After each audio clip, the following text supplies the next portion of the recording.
It starts with a phone call, a voice on the line, a stranger with a script, and before you know it, you've lost everything.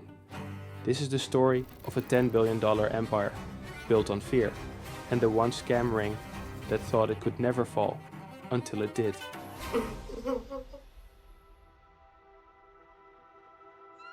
The Empire. This story doesn't start in a dark alley or some underground lair. It starts in an office.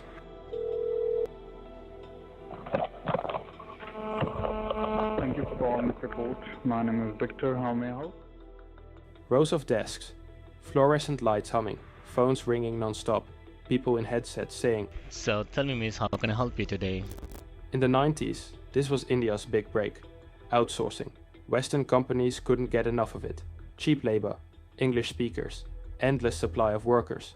Bengaluru, Mumbai, Gurugram. They called them the back offices of the world. And they were proud of it. But here's the thing about opportunity. It doesn't just attract good people. Somewhere along the way, behind the skyscrapers and shiny glass doors, another kind of office popped up. Same desks, same headsets, but a very different script. These weren't calls to help you reset your password or fix your printer anymore. These were calls to ruin your day, and maybe your life. By the mid-2010s, an entire underground economy was running on fear. They called it the fake call center industry, and it worked like this. They call you pretending to be the IRS or Social Security or your bank. They tell you you're in trouble, big trouble, back taxes, frozen accounts, an arrest warrant with your name on it. And for a lot of people, that's enough. Fear kicks in, logic turns off. And just like that, you're handing over your savings to a stranger halfway around the world. Every year, this empire pulls in billions, and that's just what anyone can count. It's big, it's loud, and for a long time, nobody stopped it. But eventually, someone did. Anatomy of a scam. So, how does it actually work? How does someone on the other side of the planet convince you to empty your bank account for them? Well, it's not magic, it's a script. And they've gotten really good at it. It always starts the same way. The call could be a blocked number, could even show up as IRS or Social Security on your phone, thanks to a little thing called spoofing. You pick up, and the voice on the other end? Calm. Official? Almost bored, like this is just another day at the office for them. They tell you there's a problem. Maybe you owe back taxes. Maybe your bank account's been compromised, and this one's popular. Your social security number has been linked to a drug trafficking ring in Texas. Wild, right? But when it's your name on that arrest warrant, it doesn't feel wild, it feels real. Then comes the second move, the fear. They tell you they've already contacted the police, that you have to act now, that if you hang up, they can't help you anymore. And before you even realize it, you're pacing the kitchen, pulling out your credit cards, driving to the store to buy a stack of gift cards, or sending a wire transfer to some account you've never heard of.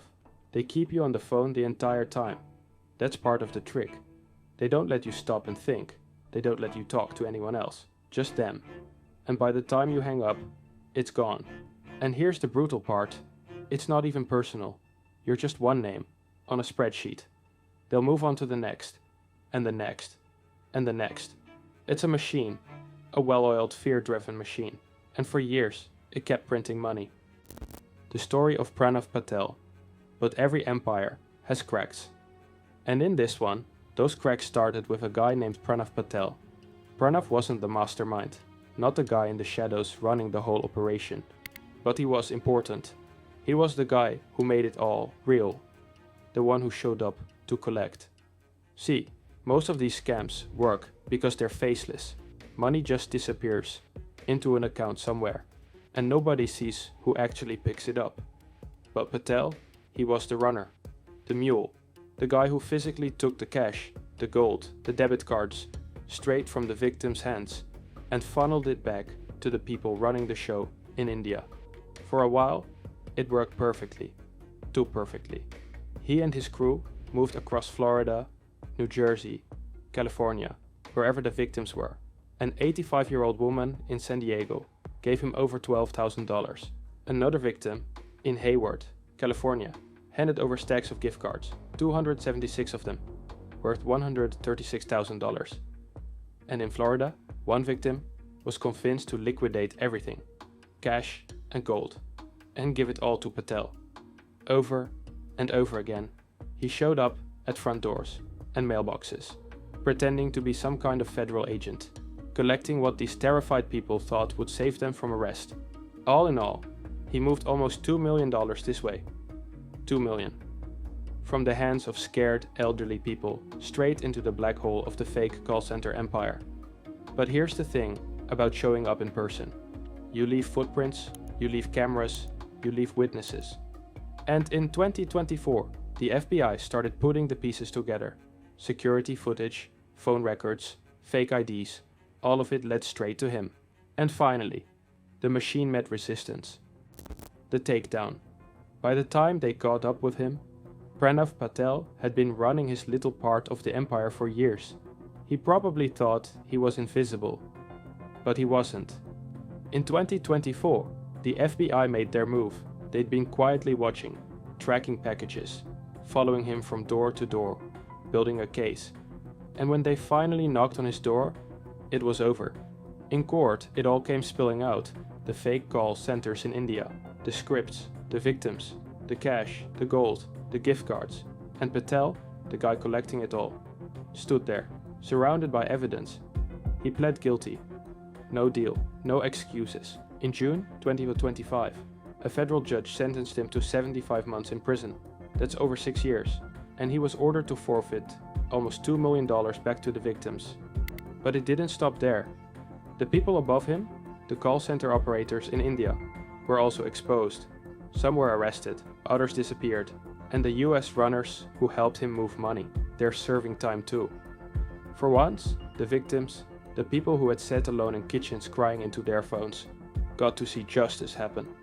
And for a moment, the machine stuttered. The bigger picture and what's next. Pranav Patel going to prison. That mattered.